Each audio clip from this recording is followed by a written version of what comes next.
Hey guys, welcome to Tutorial Guru. Today we'll be learning how to turn off recommended notifications on YT Music app. And now let's dive right in.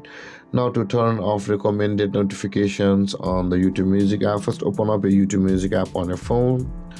And after opening your YouTube Music app, guys, on this interface at the top right corner of the screen, you can see a profile picture icon available for us. Tap on your profile picture icon at the top right corner of the screen and tap on the settings button over here just above the help and feedback.